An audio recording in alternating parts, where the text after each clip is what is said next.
పదాలు మీకు అందుతున్నాయని భావిస్తున్నాను. అందుకోసమే ఒక్కసారి నేను మీ ముందుకు 1947 ఆగస్టు 15 రోజున మీ ముందుకు వచ్చిన సందర్భంగా నాకు నేను రావడానికి కారణమైనటువంటి విషయాల గురించి మీ ముందు మాట్లాడడం కోసం నా ఆత్మకథను మీ ముందుంచదచ్చు. 400 సంవత్సరాల క్రితం అటు పోర్చుగీస్ వారు, డచ్ వారు, ఫ్రెంచ్ వారు, బ్రిటిష్ వారు మన దేశంలో వ్యాపార నిమిత్తం వచ్చినటువంటి వాళ్ళు వ్యాపారం చేసి మనల్ని దోచుకొని ఆ తరువాత మన మంచితనంతో, మన యొక్క సహకార బుద్ధితో, మన యొక్క అమాయకత్వంతో వాళ్ళందరూ కూడా భారతదేశానికి పాలకులుగా ఉన్నారు. భారతదేశ పాలకులుగా బ్రిటిష్ వారు మనల్ని ఎన్నో బాధలకు గురి చేశారు, మనల్ని బానిసల్లాగా చూశారు. అలాంటి సందర్భంలోనే ఇక్కడ ప్రజలు ఈ బ్రిటిష్ వాళ్ళను పారదోలకపోతే మనకు స్వేచ్ఛ లేదు అనేటువంటి ఆలోచన జరిగిన సందర్భంలో ఏదైతే మొట్టమొదటి స్వతంత్ర సంగ్రామంగా చెప్పుకోబడుతుందో 1857లో మరి ఝాన్సీ లక్ష్మీబాయి తాంత్యా తోపే నాయకత్వంలో మొట్టమొదటి స్వతంత్ర సంగ్రామం జరిగింది. అదే సందర్భంగా మరి ఏదైతే రైతుల్లో ఉపయోగించే క్యాట్రిడ్జ్ లో పంది ఆవు కొవ్వును ఉపయోగిస్తే అప్పుడున్నటువంటి అక్కడ సిపాయిలో ఉన్నటువంటి హిందువులు, ముస్లింలు ఈ యొక్క తూటాలను వాడమని చెప్పిన సందర్భంలో ఆ బ్రిటిష్ పాలకులు నికృష్టంగా దాన్ని వ్యతిరేకించినటువంటి మంగల్ పాండేను ఉరి తీసినటువంటి సందర్భం. అంటే ఈ విధంగా బ్రిటిష్ వారు కేవలం వ్యాపార నిమిత్తం వచ్చినటువంటి బ్రిటిష్ వాళ్ళు మనకు పాలకులై మనను బానిసల్లాగా చూడడమే కాకుండా వారు చేసినటువంటి చట్టాలను వ్యతిరేకించినటువంటి మన వాళ్ళను ఉరి తీశారు. అలాంటి త్యాగాల నుంచి నేను మీకు ముందుకు వచ్చాను. అదేవిధంగా మరి భగత్ సింగ్ ఇంక్విలాబ్ జిందాబాద్, ఇంక్విలాబ్ జిందాబాద్ అనే విప్లవం వర్ధిల్లాలని ఈ యొక్క బ్రిటిష్ వాళ్ళ యొక్క అకృత్యాలకు వ్యతిరేకంగా మరి పోరాడిన సమయంలో చిన్న వయసులో ఉన్నటువంటి భగత్ సింగ్, రాజ్గురు, సుఖదేవులను ఉరివేసిన సందర్భాన్ని మనం గుర్తు చేసుకోవాలి. అంటే ఇలా భారతదేశంలో బ్రిటిష్ వారి యొక్క పరిపాలన, ఈస్ట్ ఇండియా వారి యొక్క పరిపాలన వ్యతిరేకంగా ఆ యొక్క పోరాటం సాగుతున్న సమయంలో అతివాదులు, మితవాదులు, గాంధేయవాదులు ఈ విధంగా 3 విభాగాలుగా స్వతంత్ర పోరాటం జరిగింది. లాల్ బాల్ పాల్, లాలా లజపత్ రాయ్, బాల గంగాధర తిలక్, బిపిన్ చంద్ర పాల్ నాయకత్వంలో వీరందరినీ భారతదేశ స్వతంత్ర రాడికల్స్ గా పిలువబడేవారు. అలాంటి వారి నాయకత్వంలో కూడా మరి ఈ యొక్క స్వతంత్ర పోరాటం జపాన్ వారి యొక్క సహకారం తీసుకొని మరి ఆజాద్ హింద్ ఫౌజ్, జాతీయ సైన్యం, ఇండియన్ నేషనల్ ఆర్మీ స్థాపించి స్వతంత్రాన్ని రావడం కోసం ప్రయత్నం చేశాడు. ఆ క్రమంలో అతను ఏమన్నాడో తెలుసా? మీరు నాకు రక్తాన్ని ఇవ్వండి, నేను మీకు స్వేచ్ఛనిస్తానని అన్నాడు. ఇలా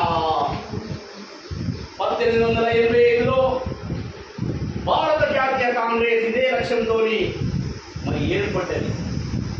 అలా 1920లో సహకార నిరాకరణోద్యమం, 1930లో ఉప్పు సత్యాగ్రహం, 1942లో క్విట్ ఇండియా ఉద్యమం జరుగుతున్నటువంటి సందర్భం అది.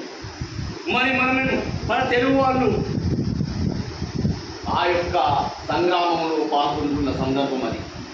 మన్యవీరుడు అల్లూరి సీతారామరాజు అక్కడ బ్రిటిష్ వారి యొక్క అటవీ అతని హక్కుల మీద చేసినటువంటి చట్టాల మీద వ్యతిరేకిస్తూ అతను రంప అనేటువంటి ప్రాంతంలో తన యొక్క ఆదివాసి వీరులను పోగు చేసుకుని తెలుగు వీరలేవరా, దీక్షభూమి సాగరా, దేశ మాత స్వేచ్ఛ కోరి తిరుగుబాటు చేయరా, దారుణ మారుణ కాండకు తల్లడిల్లవద్దురా, నీతి లేని శాసనాలు నేటి నిలుతురద్దురా, బెదరవద్దు అదరవద్దు నింది నీకే అద్దురా అని ఆ యొక్క అక్కడున్నటువంటి ఆదివాసి వీరులలో ధైర్యాన్ని నింపి బ్రిటిష్ యొక్క పాలకుల్ని గడగడలాడించినటువంటి చరిత్ర మన అల్లూరి సీతారామరాజు.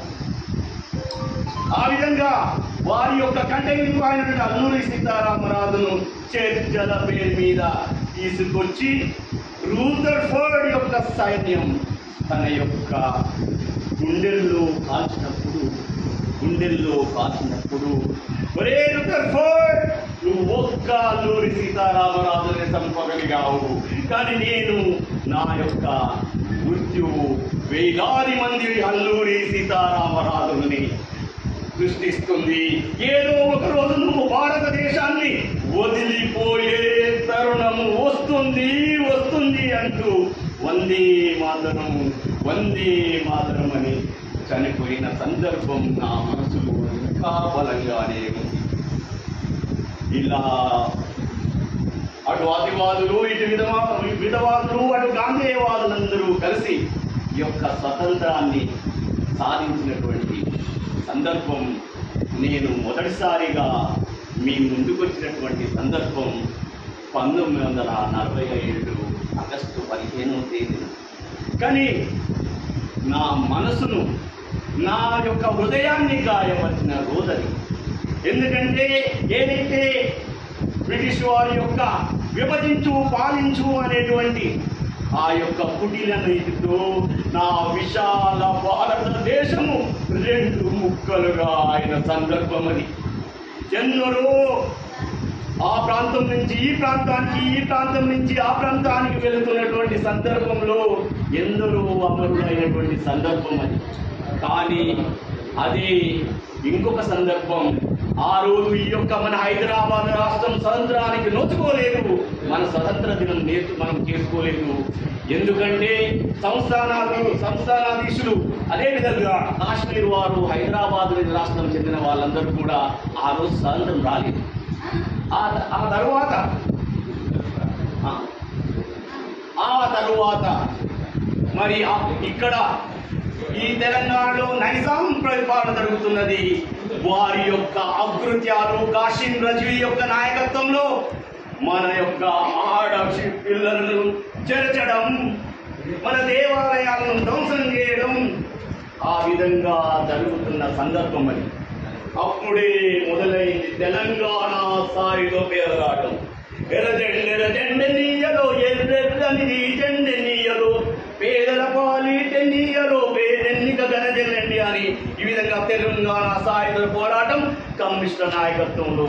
మరి మన యొక్క హైదరాబాదు రాష్ట్రము నిజాము యొక్క నిరంకుశ పాలన నుంచి స్వేచ్ఛ కోసం పోరాటం చేస్తున్నటువంటి సందర్భంలో మరి చాకలి ఐలమ్మ, దొడ్డి కొమరయ్యలు మరి చనిపోయిన సందర్భం. అంటే ఈ విధంగా అదే సందర్భంలో మరి నిజాం యొక్క పాలనకు వ్యతిరేకంగా మన యొక్క మాన్యవీయుడు, అడవి బిడ్డ మరి కొమ్రం జమీన్ జంగల్ కోసం మరి జోడెగాడు ప్రాంతంలో మరి పోరాటం చేస్తున్న సందర్భం. ఈ విధంగా మరి తెలంగాణ రాష్ట్రం లేదా హైదరాబాద్ రాష్ట్రం 1948 సెప్టెంబర్ 17వ తేదీన మనకు స్వతంత్రం. భారతదేశంలో మనకు స్వతంత్రం రాలేదు. ఆ సందర్భంగా ఉక్కు మనిషి సర్దార్ వల్లభాయ్ పటేల్ యొక్క సైనిక చర్య ద్వారా నిజాం ప్రభుత్వం ఉండకపోవడం వల్ల ఆ విధంగా రావడం జరిగింది. అలా వచ్చినటువంటి స్వాతంత్రం మరి ఆ తర్వాతనైనా నేను నిమ్మలంగా ఉన్నానా అంటే లేదు. 1947-48లో, 1965లో, 1971లో, 1999 కార్గిల్ యుద్ధంలో ఎప్పుడు నా నుంచి విడిపోయినటువంటి పాకిస్తాన్ నన్ను ఇబ్బంది పెడుతూనే ఉంది. ఇప్పటికీ మనం శాంతి కాపుకున్నాం కాబట్టి ఈ యొక్క పాకిస్తాన్ ఇప్పటికీ ప్రపంచ పటంలో కనిపిస్తుంది. నిజంగానే వాళ్ళు చేసిన అకృత్యాలకు నా యొక్క భారతదేశం స్పందిస్తే ఈ రోజు ప్రపంచ పటంలో పాకిస్తాన్ లేని పరిస్థితి ఏర్పడుతుంది.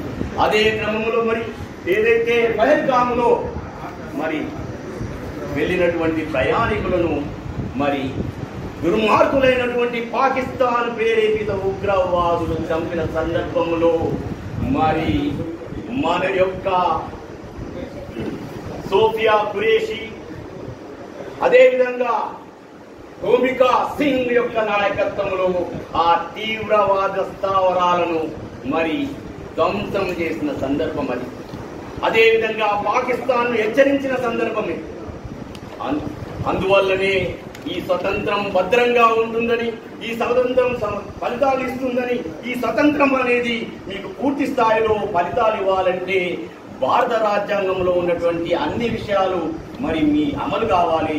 అదే డాక్టర్ బిఆర్ అంబేద్కర్ కలగన్నటువంటి భారతదేశం మా యొక్క స్వతంత్రం ద్వారా ప్రజలందరికీ ఏదైతే ఆ భారత రాజ్యాంగంలో ఉన్నటువంటి అన్ని విషయాలు అమలు చేసినప్పుడే మరి మా యొక్క ఫలాలు మీకు అందుతాయని, ఆ ఫలాలు అందేలా మీరందరూ కూడా కృషి చేయాలని కోరుకుంటూ